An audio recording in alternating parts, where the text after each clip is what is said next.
Iran বরাবরই একা। তারা জানে বিপদে কখনোই কাউকে পাশে পাবে না তারা, না কোনো মুসলিম দেশকে, না মিত্র চীন ও রাশিয়াকে। বর্তমান সংঘাতে তার স্পষ্ট চিত্রই দৃশ্যমান। মুসলিম বিশ্বের নীরবতা এবং রাশিয়া ও চীনের শুধুমাত্র উদ্বেগ আর বিবৃতি। লড়তে হচ্ছে ইরানকেই।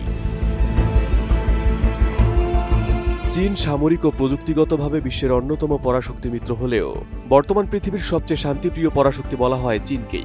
কারণ বেইজিং সবার আগে বোঝে ব্যবসায়িক স্বার্থ। বিশ্বের এমন কোনো দেশ নেই যেখানে চীনের ব্যবসা কিংবা বিনিয়োগ নেই। কোথাও বিনিয়োগ, কোথাও অবকাঠামো প্রকল্প, কোথাও জ্বালানি চুক্তি, আবার কোথাও বাণিজ্যিক উপস্থিতি রয়েছে।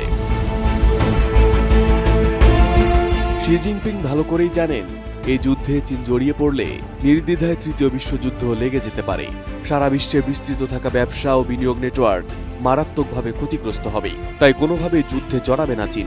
কারণ চীনের যত শক্তি তা শুধুই নিজেকে সকল হুমকি থেকে রক্ষার জন্য, বিশেষ করে পশ্চিমা হুমকি থেকে।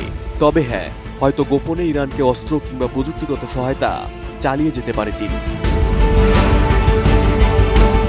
কোয়ালিটি সম্পন্ন আন্তর্জাতিক মানের still bar CSRM, committed for better still. অন্যদিকে রাশিয়া ইতিমধ্যে ইউক্রেন যুদ্ধে ডুবে আছে। যদিও শুধু ইউক্রেন নয়, গোটা ইউরোপের বিরুদ্ধেই লড়ছে মস্কো।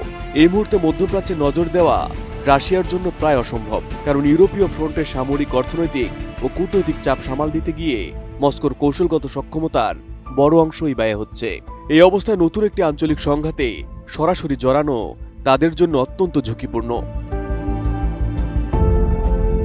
আবার রাশিয়ায় অনেক ইহুদিও বাস করে এবং ইসরায়েলের সাথেও তাদের রয়েছে কৌশলগত সম্পর্ক। নিজ দেশের ইহুদিদের কথা মাথায় রেখে তা ইসরায়েলের বিপক্ষেও যাবে না রাশিয়া। এর আগের সংঘাতেও পুতিন নিজে এই কথা বলেছিলেন।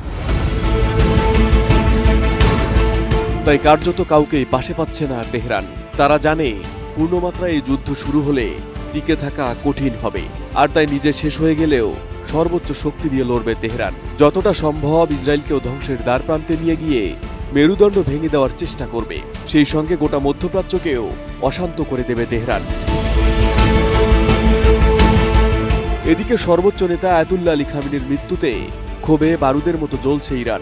ইতিমধ্যে গোটা মধ্যপ্রাচ্য অস্থির করে তুলেছে তারা। কাতার, দুবাই, বাহরাইন, এমনকি সৌদি আরবও ইরানের হামলার শিকার হচ্ছে। Arif Hasan, ATN news.